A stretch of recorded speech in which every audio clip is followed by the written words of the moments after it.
मूर्ख मानव, तूने वे 4 रहस्य अपनी पत्नी को बता दिए। इसी कारण तेरे घर में दरिद्रता ने जन्म लिया है। जी हाँ मित्रों, क्योंकि हमारे धार्मिक ग्रंथों में यह बताया गया है कि यदि एक पुरुष अपनी पत्नी से ये 4 बातें कह दे तो चाहे वह दिन रात मेहनत करे, लेकिन फिर भी उसके घर से लक्ष्मी स्वयं चली जाती है। दर्शकों, हम आपको बता दें कि गरुड़ पुराण का यह रहस्य बहुत कम लोग ही जानते हैं। पत्नी से सच बोलना ईमानदारी है, पर हर सच बोल देना कभी कभी जीवन की सबसे बड़ी भूल बन जाता है। तो यदि आप भी यह जानना चाहते हैं कि वह कौन सी 4 बातें हैं जो एक पुरुष को कभी भी अपनी पत्नी से नहीं बतानी चाहिए, तो इस वीडियो को आखिरी तक अवश्य देखें। और वीडियो अच्छी लगे तो इसे एक लाइक करके कमेंट में जय श्री हरि विष्णु अवश्य लिख दे। मित्रों, वैकुंठ लोक में एक दिन माता लक्ष्मी का मन अत्यंत व्याकुल था।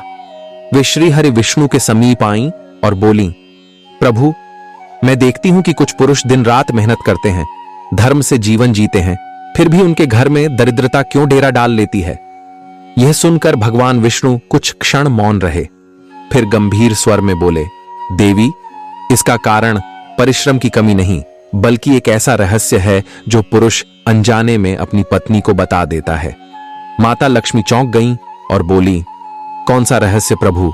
श्री हरि विष्णु बोले, 4 ऐसी बातें हैं जिन्हें यदि पुरुष ने अपनी पत्नी से कह दिया तो चाहे वह कितना भी मेहनती क्यों ना हो, उसके घर में कंगाली अवश्य आती है।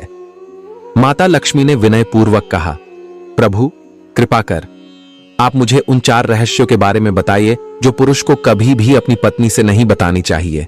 भगवान विष्णु मुस्कुराए और बोले, हे देवी, इसका उत्तर मैं आपको एक कथा के माध्यम से बताता हूं। मित्रों, फिर भगवान विष्णु कथा सुनाना प्रारंभ किए और बोले, हे देवी, धरती लोक में एक छोटा सा गांव था, धर्मपुर।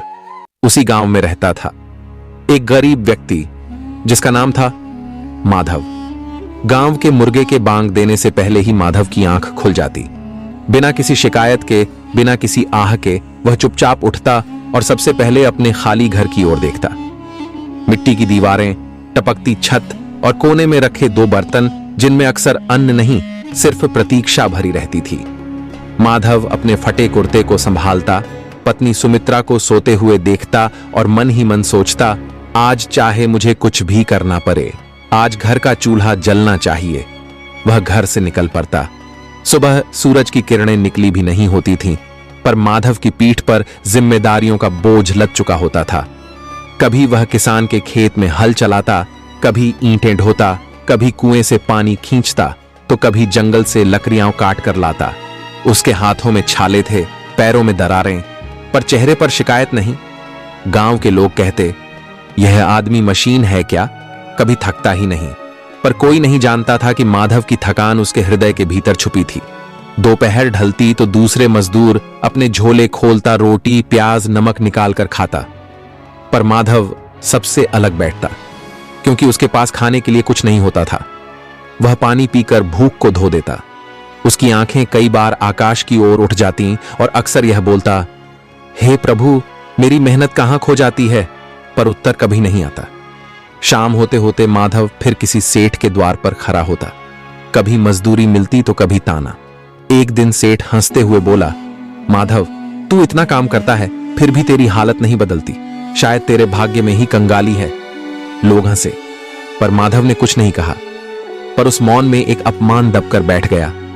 रात को जब वह घर लौटता तो सुमित्रा पूछती, आज कुछ मिला? पर माधव सिर झुका लेता। चूल्हा ठंडा रहता, घर में सन्नाटा होता। वह छत की ओर देखते हुए सोचता, मैं थकता क्यों नहीं, क्योंकि थकने की अनुमति गरीबी नहीं देती। उस रात भी वह भूखा सो गया, पर अगली सुबह फिर उठेगा, क्योंकि वह जानता था अगर वह थक गया तो उसका परिवार जीत नहीं पाएगा। मित्रों, गरीबी केवल खाली पेट का नाम नहीं होता, वह मनुष्य की आत्मा पर रोज रोज किए गए प्रहारों का नाम होता है। माधव ने यह सत्य धीरे धीरे समझा। अगली सुबह भी माधव अन्य दिनों की तरह उम्मीद लेकर घर से निकला था। आज उसे विश्वास था कि शायद कोई बड़ा काम मिल जाए। वह गांव के चौपाल पर पहुंचा, जहां हर सुबह मजदूर खड़े रहते थे और सेठ काम बांटते थे। माधव सबसे पीछे खड़ा था, क्योंकि उसे पता था अपमान सबसे पहले उसी के हिस्से में आता है। सेठ ने उसे देखा और मुस्कुराया, पर मित्रों, वह मुस्कान करुणा की नहीं, उपहास की थी। सेठ बोला, अरे माधव, तू फिर आ गया। रोज आता है और रोज खाली लौटता है। यह सुनकर लोग हंसने लगा। सेठ आगे बोला, इतनी मेहनत करता है फिर भी तेरे घर में चूल्हा नहीं जलता। लगता है तेरी किस्मत तुझसे भी ज्यादा आलसी है। मित्रों, माधव ने कुछ नहीं कहा, पर उसने महसूस किया शरीर की चोट भर जाती है, पर अपमान सीधे आत्मा पर लगता है। वह चुपचाप मुड़ गया। कोई काम नहीं मिला। फिर दोपहर में माधव खेत के किनारे बैठा था। पास से कुछ युवक गुजरे और माधव को देखकर बोले, देखो, यही है गांव का सबसे मेहनती आदमी और सबसे गरीब भी। एक ने कहा, ऐसे लोग पैदा ही क्यों होते हैं? उनके शब्द हवा में नहीं गए, वे माधव के भीतर कांटे की तरह चुभ गए। फिर शाम को वह खाली हाथ घर लौट रहा था। रास्ते में कुछ बच्चे हंसते हुए बोले, अरे कंगाल काका आ रहे हैं। माधव रुक गया। उसकी आंखें भर आईं, पर वह रोया नहीं। रात को सुमित्रा ने पूछा, आज क्यों उदास हो? माधव चुप नहीं रह सका। वह टूट गया। उसके साथ पूरे दिन जो कुछ भी हुआ था उसने सब सुमित्रा से बता दिया। सेठ के शब्द, लोगों की हंसी, बच्चों के ताने, ये सब सुनकर सुमित्रा की आंखों में क्रोध था, पर माधव की आंखों में खुद से घृणा हो रही थी। उस रात उसका आत्मबल और कमजोर हो गया। उस रात के बाद माधव वहीं मेहनत करता रहा, पर फर्क यह था कि अब वह काम करते समय आकाश की ओर नहीं देखता था। अब वह सिर झुकाकर चलता था। उसका शरीर वहीं था, पर आत्मा थकने लगी थी। मित्रों, गरीबी तब तक सहन हो जाती है जब तक घर में अन्न का एक भी दाना बचा हो, पर जिस दिन वह दाना भी समाप्त हो जाए उस दिन मनुष्य की परीक्षा शुरू होती है। और वही दिन माधव के जीवन में भी आया। उस वर्ष बरसात समय पर नहीं आई। खेत सूखने लगे, काम बंद हो गया। गांव में एक ही चर्चा थी कि इस साल मजदूरी नहीं मिलेगी। माधव रोज निकलता, पर हर शाम खाली लौटता। एक एक करके घर के बर्तन खाली होते गए। पहले नमक समाप्त हुआ, फिर आटा, अंत में चावल का अंतिम मुट्ठी। मित्रों, उस रात सुमित्रा ने अंतिम रोटी बनाई। उसने रोटी को 2 हिस्सों में बांटा, एक माधव के लिए और एक अपने लिए, पर उसने खुद नहीं खाया। रात गहरी हो गई। घर में अजीब सी चुप्पी थी। माधव ने पूछा, तुमने खाया? सुमित्रा बोली, मेरा पेट भरा है। पर माधव समझ गया, उस रात माधव को नींद नहीं आई। भूख केवल पेट में नहीं थी, वह आत्मा में उतर चुकी थी। अगली सुबह सुमित्रा ने बर्तन टटोले, पर कुछ नहीं था। दर्शकों, उस क्षण सुमित्रा रो पड़ी।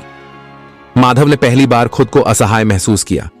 माधव ने आकाश की ओर देखा और बोला, हे ईश्वर, मैंने तुझसे कभी कुछ नहीं मांगा, फिर यह परीक्षा क्यों? पर आकाश मौन रहा। उस मौन में माधव का विश्वास डगमगाने लगा। रात को माधव ने सुमित्रा से कहा, मैं जा रहा हूं। सुमित्रा चौंक गई और बोली, कहां? माधव बोला, जहां शायद इस जीवन का उत्तर मिले।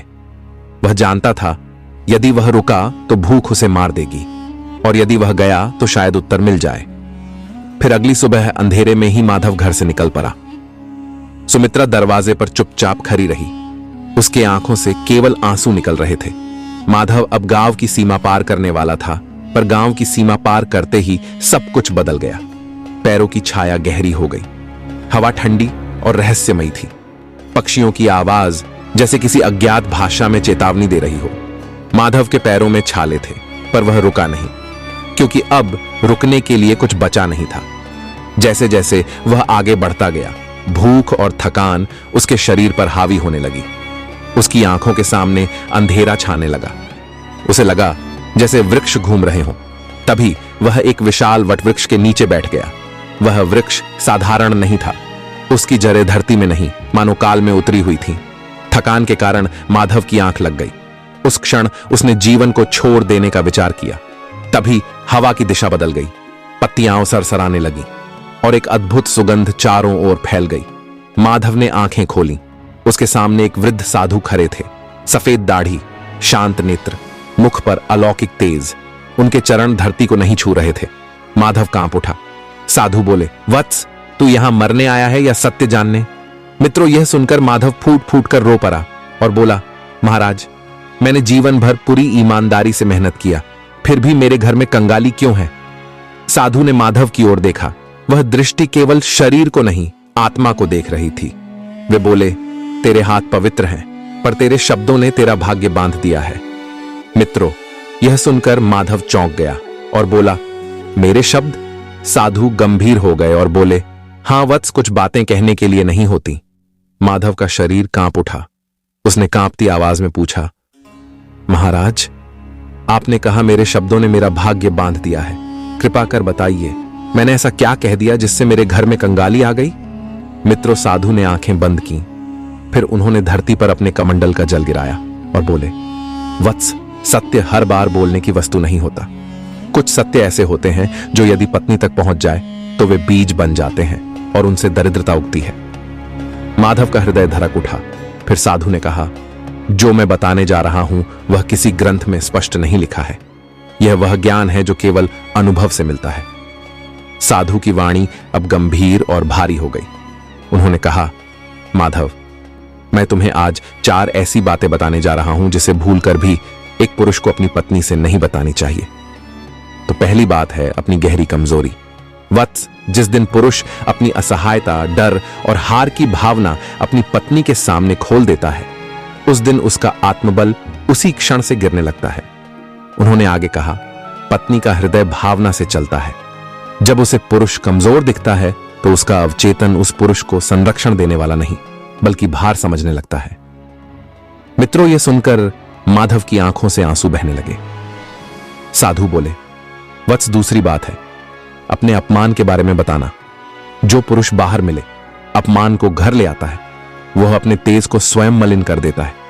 वे बोले, घर वह स्थान है जहां पुरुष को शक्ति मिलनी चाहिए, पर जब अपमान के शब्द पत्नी के कानों में पड़ते हैं तो वही शब्द पुरुष की प्रतिष्ठा को धीरे धीरे खा जाते हैं।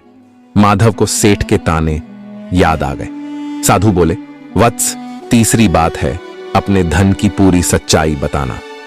मित्रों, साधु का स्वर और कठोर हो गया। उन्होंने कहा, जब पुरुष अपने धन का पूरा लेखा पत्नी के मन में उतार देता है तो संतोष नष्ट हो जाता है, और जहां संतोष नहीं वहां लक्ष्मी कभी नहीं ठहरती। उन्होंने चेताया, धन की गिनती मुंह से नहीं मन से शुरू होती है। फिर उन्होंने कहा, वत्स, चौथी और आखिरी बात है भविष्य की हर योजना बताना। मित्रों, अब साधु ने आंखें खोल दी। उनकी दृष्टि तीव्र थी। उन्होंने कहा, जो पुरुष अपनी हर योजना, हर सोच पत्नी को पहले ही बता देता है, वह अपनी ही योजना को अपूर्ण बना देता है। योजनाएं जब तक मन में रहती हैं तब तक सुरक्षित रहती हैं, शब्दों में आते ही वे ऊर्जा खो देती हैं। मित्रों, माधव भूमि पर गिर पड़ा। अब उसे सब समझ में आ गया। वह बुदबुदाया, मैंने ही अपने शब्दों से अपने घर का द्वार दरिद्रता के लिए खोल दिया। फिर साधु ने करुण स्वर में कहा, वत्स, पत्नी का सम्मान कर, उससे प्रेम कर, पर कुछ बातें केवल ईश्वर और आत्मा के बीच रहनी चाहिए। मित्रों, इतना कहकर साधु प्रकाश में विलीन हो गए। कथा सुनकर माता लक्ष्मी आंखें झुका लीं और बोली, प्रभु, अब मैं समझ गई कि हर सत्य बोलने योग्य नहीं होता। फिर श्री हरि विष्णु बोले, हे देवी, जो पुरुष मौन का धर्म जानता है उसके घर से दरिद्रता स्वयं चली जाती है। मित्रों, यह कथा केवल माधव की नहीं है, बल्कि यह हर उस पुरुष की है जो सब कुछ बता देना ही ईमानदारी समझता है। याद रखिए, कुछ बातें बताने से नहीं, छुपाने से जीवन बनता है। तो दर्शकों, यदि आपको भी कभी ऐसा एहसास हुआ हो तो हमें कमेंट में जरूर लिखें। साथ ही इस वीडियो को अपने मित्रों के साथ शेयर अवश्य करें ताकि उन्हें भी यह ज्ञानवर्धक जानकारी प्राप्त हो सके।